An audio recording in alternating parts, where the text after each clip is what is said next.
Chers amis, bonsoir. Je dois partager avec vous mon agacement concernant les patients que j'ai vus hier après-midi. Un jeune de 24 ans, licence en mathématiques, il vient avec l'idée bien implantée dans sa tête comme quoi qu'il a la sclérose en plaques. Je dis, monsieur, sur quoi vous vous basez pour avoir ça? Il m'a dit, oui, j'ai eu un épisode de diplopie, ça veut dire qu'il avait un double, et on lui a fait l'IRM, on a trouvé une plaque, il lui a fait de la cortisone, il est rentré dans le système infernal, diabolique de ce... hein, comment on l'appelle? Qu'est-ce qu'on peut dire? Du système hospitalier. De ce système, quoi, morbide, par la façon de faire. Je lui dis, ok, vous prenez cette plaque qu'on a trouvée sur votre nord optique, enfin ce n'est pas très sûr tout de même, vous la jetez à la poubelle. Bah non, il ne veut pas la jeter à la poubelle. Ah non, non, non, docteur, j'ai la sclérose en plaques. Alors, ok, mais avant, la question que je lui ai posée quand il est rentré à mon cabinet, je lui dis, alors vous avez 24 ans, comment vous voulez, qu'est-ce que vous voulez faire pour la planète, de la vie, qu'est-ce que vous voulez faire? Je ne sais pas ce que je vais faire. Voilà la réponse des jeunes de nos jours. Je connais que la société, les politiques et les guerres ne donnent plus tellement de chance à nos jeunes. Mais tout de même, je lui ai dit, monsieur, regardez dans mon biographie, dont je vous parle souvent dans mes vidéos. Vous apprendrez, je ne veux pas encore répéter, que moi-même, je suis étranger. Quand je suis venu en France, on m'a dit, allez, rentrez chez vous, et tout est bouché en France. Mais pour chaque génération, pour chaque époque, il y a ce qu'il faut, il y a les moyens. Mais en fait, je reviens à notre sujet. Je ne sais pas quoi faire, j'ai fait mathématiques parce que ça va ouvrir des portes, mais là, toutes les portes sont fermées. Alors, il s'est créé une maladie paralysante. Toutes les maladies paralysantes ont une cause commune, c'est la peur d'affronter la vie. Donc on se paralyse. Ma 12e vidéo de ma chaîne, il y a 6 ans, c'était la stratégie de l'oiseau blessé. Alors, tu es blessé mon petit, regarde-le là. Il s'est créé plein de maladies là. Allez, casse-toi. Je suis agacé vraiment. Alors voilà comment je détecte quelqu'un. Oh docteur, voilà, je suis jeune, tout est bouché avec mes licences et tout.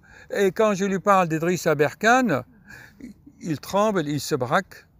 Je dis oui, je connais, mais lui, il a eu plusieurs diplômes et tout. Je dis oui, alors, tu mets en doute alors? Comment lui, il a réussi et toi, avec, tu dis non, j'ai les sclérose en plaques, tout est bouché.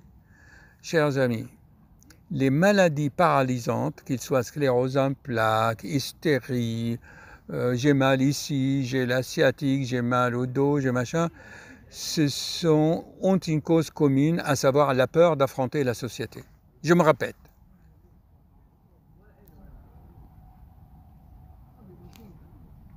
Et ce qui m'a agacé le plus chez ce jeune, qui n'a aucune instruction de corps humain, de la biologie humaine, il ne voulait pas admettre qu'une cause psychologique peut donner une affection dans le corps, c'est-à-dire une affection somatique.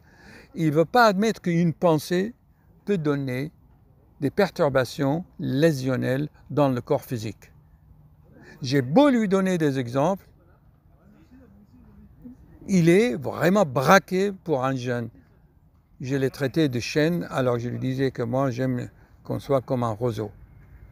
Mais mon livre n'est pas donné à tout le monde, vous allez refuser de l'acheter, ce n'est pas mon problème, mais vous devez quand même avoir une base de connaissances que l'être humain, c'est un être émotionnel et que les émotions peuvent donner des maladies. Maintenant, pour vous le démontrer, eh bien, vous avez tout Google devant vous, vous avez toutes les nuits à faire vos recherches et vous n'avez qu'à observer vous-même. Comment une émotion peut donner une perturbation dans le corps? Imbécilité totale, stupidité totale, parce qu'on ne veut pas comprendre. Tu veux un exemple? Bon, tu reçois une mauvaise nouvelle, le décès d'un être cher. Tu commences à pleurer. Et quand tu pleures, tu as des larmes qui coulent. Donc, le fait qu'on t'a annoncé une mauvaise nouvelle, ça a modifié la physiologie de ton corps et tu as commencé à pleurer et tes larmes coulent sur tes joues. Tu sais ce qu'on a trouvé dans les larmes? On a trouvé de l'endorphine.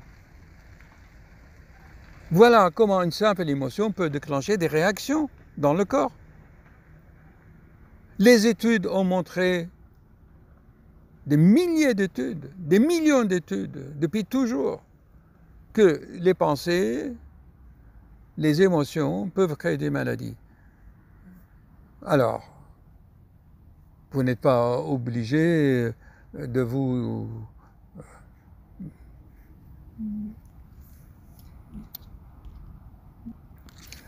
fatiguer à aller étudier les 3 cerveaux tels que je les explique dans le livre ou dans mes vidéos.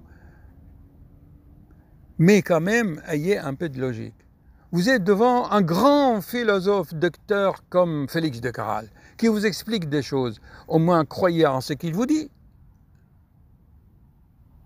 Malgré mes explications, il m'a agacé, il m'a énervé, il m'a dit non, je ne crois pas qu'une émotion peut donner des lésions dans le corps. La plupart des maladies, les cancers du sein chez la femme, ça a été démontré, c'est souvent quand il y a un problème de foyer, la femme se fabrique un cancer dans le sein. C'est sûr qu'il y a des facteurs génétiques, mais il y a aussi l'épigénétique, tel que je l'explique dans mes vidéos et dans mon dernier livre. Est-ce que c'est clair maintenant? Ou je dois être encore agacé beaucoup plus? Ou je dois m'énerver moi aussi? Parce que ça va augmenter l'acidité gastrique et ça va me donner un ulcère à l'estomac et faire monter la tension. Tout ça, c'est psychologique. J'ai beau lui expliquer qu'il y a le système neurovégétatif, l'adrénaline, le sympathique, le parasympathique, rien n'a été, c'est un mur. Un mur. Il m'a énervé et du coup, je lui ai dit, ne venez plus me voir. Que quand il aura changé sa façon de voir le monde, qu'il est devenu